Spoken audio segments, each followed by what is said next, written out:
could they treat him so bad? He was not guilty of insurrection. He was only guilty of opening blinded eyes. He was only guilty of unstopping deaf ears. He was only guilty of multiplying fish and loaves and feeding a hungry multitude.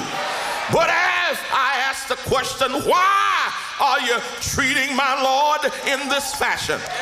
I hear the words of the prophet Isaiah rumbling from 700 years of prophecy out of that 53rd chapter of his book, saying he's not being beaten for anything that he's done, but he is wounded for our transgression, bruised for our iniquity. The chastisement of our peace is upon him, and it is with his stripes that we are healed. They whipped his back to heal your backache.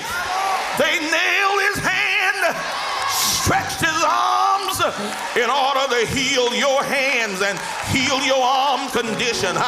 They nailed his feet to take care of the condition in your legs and in your swelling ankles. Oh, glory to God. Well, why did they put a crown of 72 thorns on his head? Because most of our problems somehow end up in the head. They originate in the head. 72 thorns to take care of your migraine headaches.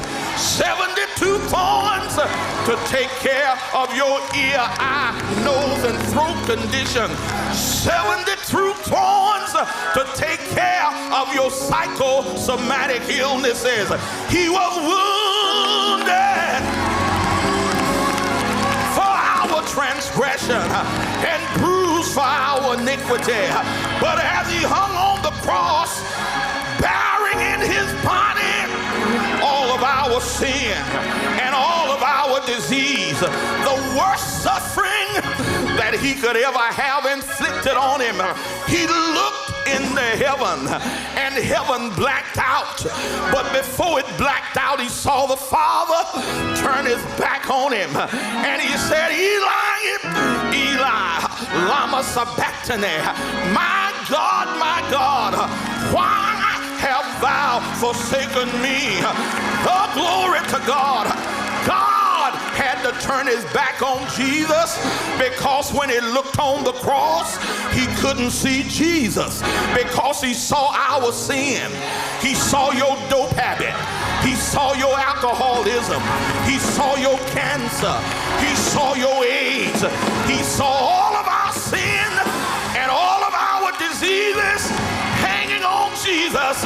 And when he saw him covered with our sins, he had to turn his back. But my God hung out there, way out on Calvary, and he died all alone. Isaiah already said he's got to do it by himself, for he looked through prophecy and said, who is this that cometh from Edom with dyed garments on from Bozrah, traveling in the greatness of his strength, traveling and treading the winepress alone? He said, I looked and there was none to help, so with my own arm I brought salvation unto me. He did it all by himself. Oh, glory. Hallelujah. Hell took a holiday. Demons were rejoicing. My. They were saying, look at him up there. He got away from our master back in the wilderness. He refused to bow down when Satan told him that I'll give you the kingdom of the world. He refused when the devil said turn this stone into bread. But look, we got him now. He's hanging on Calvary, and I just heard him ask the Father, why have you forsaken me? Demons were rejoicing and the saints were troubled, but he died out there by himself. And finally when he said, Father, into thine hands I commend my spirit, because the body couldn't die as long as the spirit dwelled within.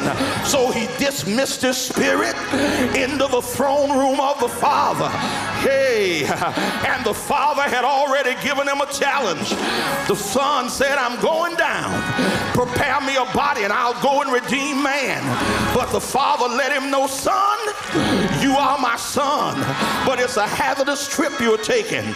You're going to be tempted, you're going to be tested, you're going to be tried, and your keys of authority are going to be buried in the very depths of hell. And the only way you can collect your authority, you got to battle the demons of hell. But he said, that's all right. In burnt offerings and sacrifices for sin I have had no pleasure, but a body have thou prepared me. Then I said, lo, I come. In the volume of the book it's written of me to do thy will, O God. While the demons were rejoicing, Jesus was dying. Oh, way out on Calvary, died until the earth began to reel and rock, died until the sun blacked out, died till the moon dripped in blood, died till the Roman centurion smote himself on the breast and said, we made a mistake. This has got to be the Son of God. Oh! Lord have mercy. But when he died, and I'm going to quit. Woo! Joseph went to get his body. But I believe Joseph knew that it's not going to be here forever. He just want to borrow it for the weekend. And he laid him in his own new tomb. And that spirit that Jesus commended to the Father, while the body was reposed in sleep, the spirit went down into the deep recesses of hell and banged on hell's iron gate and said, lift up your head, O ye gates, and be lifted up, ye everlasting doors, and the King of glory shall come in. A demon looked out and said, who is the King of glory? But I heard him say, the Lord strong and mighty.